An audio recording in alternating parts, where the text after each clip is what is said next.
This beautiful young woman, her name is Amber Nicole Thurman. She's 31 years old. She has a beautiful 6-year-old son. And the state of Georgia, Brian Kemp, the governor of this state, and the Republican leadership of this state has her blood on their hands. Let's talk about it. Hey everybody, welcome back to the channel Tabitha Speaks Politics. I am your host, Tabitha, and first I want to thank each and every one of you for helping me to reach my goal of 100,000 subscribers. We hit that goal on yesterday. I spent most of the day celebrating this monumental milestone. It's not easy to get to 100,000 subscribers over here on YouTube. Thank you to each and every one of you that shared my content. Thank you to each and every one of you that subscribed once you got a hold of my content. Thank you for all of the donations. Thank you for the super chats, the cash apps. Thank you for getting down in the comment section, liking the videos, because believe it or not, that truly helps to propel our videos into the algorithm. Thank you all for your continued support. I really do appreciate you. However, by yesterday afternoon, my celebration simply stopped once I heard about this young woman's story, Amber Nicole Thurman. Governor Brian Kemp and the Republican leadership of this state, they have murdered this young woman. And I don't say that lightly. It is their policies. It is their strong disregard or care or empathy about proper health care for women in this state, specifically when it comes to abortion health care. The state of Georgia, if you do not know, the state of Georgia is a Republican state, and we have a 6-week abortion ban, which means that if you are further than 6 weeks along in your pregnancy, you cannot legally obtain an abortion in this state. It is against the law. And simple procedures that millions of women across this nation, simple procedures that we have all had to save our lives over the years, are now illegal in this state. A simple DNC. I've had a DNC. I've had an abortion in the past.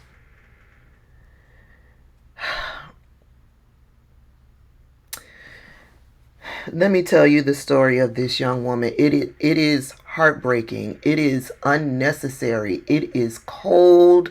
It is murder. This young woman, Amber, she was in the prime of her life. Things were going well for her. She was heading into nursing school. She was the mother of a 6-year-old son. She just moved out on her own. And she found out that she was pregnant. Not only was she pregnant with one baby, she was pregnant with twins. And she knew at this stage in her life, she was not going to be able to provide for twins. And when she found out she was pregnant, she had just passed the 6-week mark. Just passed. And so what did she do? She made arrangements for someone to care for her son. She made arrangements to take time off from work. She called up her girl And she said, I have to get an abortion, and I have to go to a state. I have to travel to a state where I can get this done. So her and her girl borrowed a family member's car, and they traveled to North Carolina, where it's still legal to get an abortion. She's experiencing traffic along the way. She's running late for her appointment, but she makes it. She makes it to her appointment. She did not want to reschedule because where she's going in North Carolina, they're booked up. They're booked up because women from all over the country where these stringent abortion laws have been put into place, they're traveling to North Carolina to get the abortion health care that they need. So she pushed it. She pushed it to North Carolina. She dealt with the traffic. She had to make it because she wasn't going to be able to take any more time off. She was depending on someone else to care for her son. She didn't have her own transportation. She borrowed somebody else's car. So she had lined all of her ducks in a row to get to this appointment, and she made it. And so she had her consultation with a medical professional. They told her all of what she was going to need to do. They provided her with the medication. They encouraged her to stay in North Carolina, but she couldn't do that. She couldn't do it. She had to get back because the person who was caring for her son had other plans. She wasn't going to be able to take any more time off from work. And so she stayed in direct contact with the clinic. She took her first pill at the clinic. She traveled back home. And immediately, once she got back home, complications started.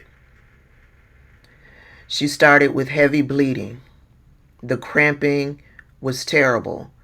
She's speaking with the people at the clinic. They advised her to head to an emergency room, which she did. At the emergency room, the OB professionals at the emergency room,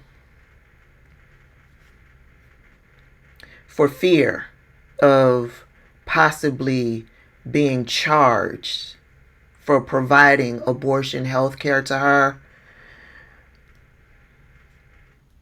they didn't provide health care to her in a timely manner. There was a time where a woman who's aborting a fetus showed up to an emergency room with high blood pressure, heavy bleeding, severe abdominal cramping. They would monitor her. And so that's what they did. But what ended up happening with Amber was they did an ultrasound and they found that a lot of the fetal tissue did not pass out of her body, because that's what happens when you take an abortion pill. You take an abortion pill, and if everything goes well, the fetal tissue, all of it passes through the body. That didn't happen with her. And so she was going to need a DNC, everyday procedure that millions of women have had over the years. And so because of the laws here in Georgia, the doctors, they were too afraid to proceed. The patient basically has to be at a level where she's near death before doctors can proceed with abortion health care. And in Amber's case, when they stepped in to provide her with the surgery, it was too late. She was septic. Her blood pressure was high. Infection was ravaging her body. Her organs were already failing. and she died. I'll put a link to this article down in the description box so you can read the article for yourself. ProPublica did excellent reporting on this. They included the timestamps and how many times the physicians checked on her and nope, we can't do it yet. She's not near death yet. We can't do it yet. Although these doctors were gravely concerned. But for fear of losing medical licensing or being held legally accountable, criminal charges, those types of things, when they finally decided to provide her with the emergency abortion care that she needed, it was too late. Amber Nicole Thurman, she died. She was 31 years old, and now her 6-year-old son doesn't have a mother.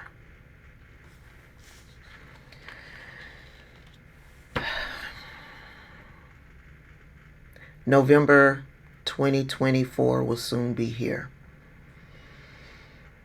On the state level, which is your local level, we need to vote all of these Republicans out of office so we can correct this problem that they have created. This happened back in 2022, and when Governor Brian Kemp signed the 6-week abortion ban into law, here's what he said, quote, overjoyed, and he believes that the state had found an approach that would keep women safe, healthy, and informed. Governor Brian Kemp, I would say that Amber Nicole Thurman is looking down upon you and is thinking differently today. Her son is thinking differently today. Her family is thinking differently today. I knew from the moment you signed that bill into law that innocent women were going to suffer. And I knew black women would suffer the most.